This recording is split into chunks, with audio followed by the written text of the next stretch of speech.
What's up guys, Cloudie here reporting from the America server where we got the 1000 days anniversary update today. Well, it wasn't just an update, it was just they enabled the last dungeon as they had promised. So just gonna look into that real quick since we didn't really get anything else, which was a bit of a surprise.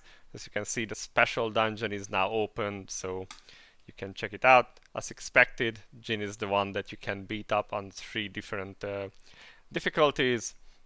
It costs stamina, so you will be able to burn away a lot of stamina for nice rewards, and you can use your other entries for the older even dungeons, so you can still farm the cakes in the shop. I'm gonna do this on story mode, so you get to see what happens, and maybe we just get to keep these awesome moves and stuff for the future. As you see, I'm having this team. I will explain in a bit what the reason is why I'm using these, but for now, let's just enjoy Jin in his glory. I hope my graphics won't bug out too much. Just look at those awesome moves. I can totally imagine that this is how he looks after he broke your items. He's like, wow. Yeah, that face. It's like, oh, it's broke. It broke. Bro. So we meet again. Yeah, you bastard. Okay, special blacksmith style hammer show. Okay, so we get to fight you, of course. Hammer time. Okay, let's go. So basically, when you fight him, your damage is normalized, so it doesn't really matter what kind of damage you have. What matters is how many hits you do. So essentially, you want to have heroes that have a lot of hit count attacks, or that attack real fast. And for those, Aisha and Cloudie are really good. If you ever did tier fuss in Conquest or Guild Race, then you know.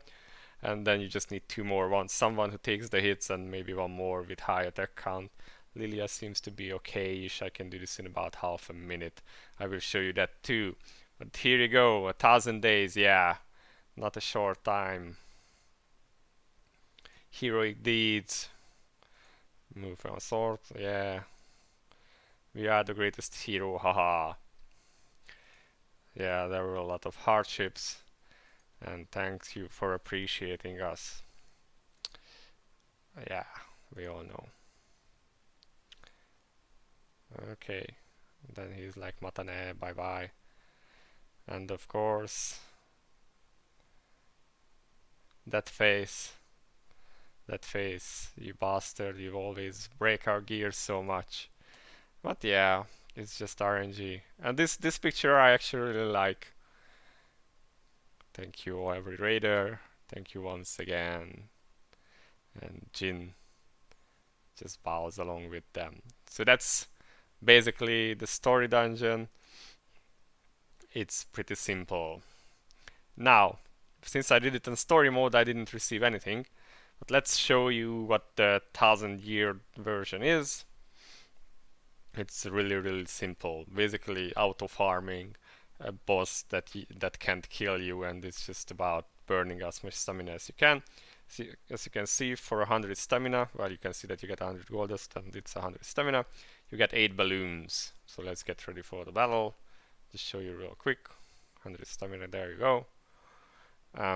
So 8 balloons. And we will go after this into the shop, and then you can see what all this entails, how much 8 balloons for 100 stamina means, how much you need to farm to get any of the rewards. So yeah, auto mode, just watching them hit their whatever skills they have. As you can see, his HP is, well, my DPS is really low.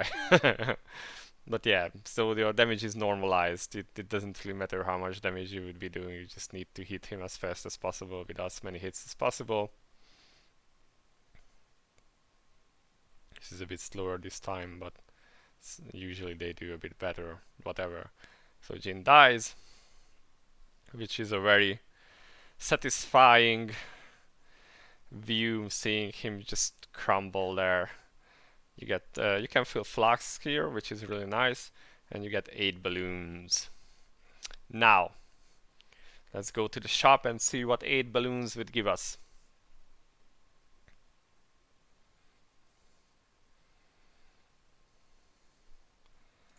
So little Miss Airs is showing us the shop. There you go. I think the best reward is definitely this.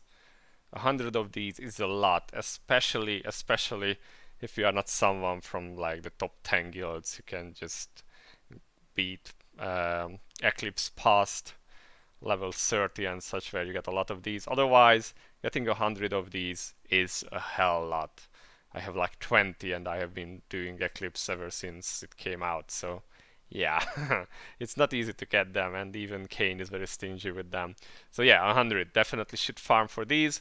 You need 70 balloons. Now, you got 8 for 100 stamina, so small napkin math. You enter 9 times, that will give you 72, which is 900 stamina. Let's say that you can you buy all the 100 ones of them, so 900 stamina times 100, that's more or less 90,000. It's a bit less because there was 2 left up there, but napkin math, rounding it up because easier math. So basically 90,000 stamina to burn. That's a lot, especially because the event itself only lasts for a week, so you better get to farming. What else can you get for balloons? Magic powder. Okay, I would definitely not spend them on this one. You can get legendary fragments, but this is for the random unique weapon. As far as I can tell from math, it should be around 40,000 for one random unique weapon, which is about the same as what you needed to spend in previous events. I would say right now this is not worth it, and the reason is it's a random weapon and there are like 80 characters in the game now. So the chances of getting something you really want is pretty low. And meanwhile, the newest gated part of the game is Ether actually. Even if you get the soul weapons that you would like to use, it's really hard to level them high. Unless you are like super lucky, which is not me. I broke 65% 3 times, and in this content Vespa wasn't generous. They didn't give us an increasing failure rate as they do with Awakening gear, so that's kinda lame. It really can be a pain to level up any weapon to a higher level, so I would definitely say go for Brilliant Ether first, and if you have stamina and time left, probably Dazzling Ether is also a good investment. I would consider getting these because I'm really low on them, and now my soul weapon, the one I'm trying to upgrade, is like stuck. I could get these to get there faster, but playing the long game, the red ones might be better. It kind of depends on you, where you are, what is currently the gate that you are trying to break through. I would say Brilliant first and then Dazzling or Shining, whichever fits you more. Both can be good depending on how many soul weapons you have and what you want to spend them on.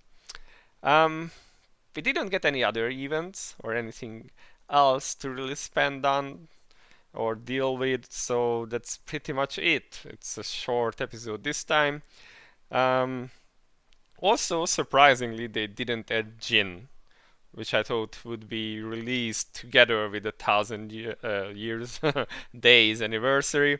They didn't. However, we are getting a new patch next week, I believe, and they haven't released the new hero in November yet. We haven't received any sneak peeks about it, so it might be that they are actually cheeky about it and just waiting a little bit until they release Jin. So there is that. Maybe they let us kill him a few times first before we recruit him. We will see in a week, and then I'll see you again in a video about that one. I was gonna make a video about NPC heroes. That's in the plans, but I wanna wait till next week, because if Jin is released, then that might screw things up a bit. See if the order of heroes to get changes. Maybe he is super cool. Gives a cool bonus. Maybe it's just like a bonus to the shop, like 10% discount on dragon coins. That would be super lame. But yeah, I guess we find out next week when, or the week after, when Vespa tells us what they have in store for us. Until then, I've been Cloudie. Thank you for watching, and I'll see you in the next video. Bye bye.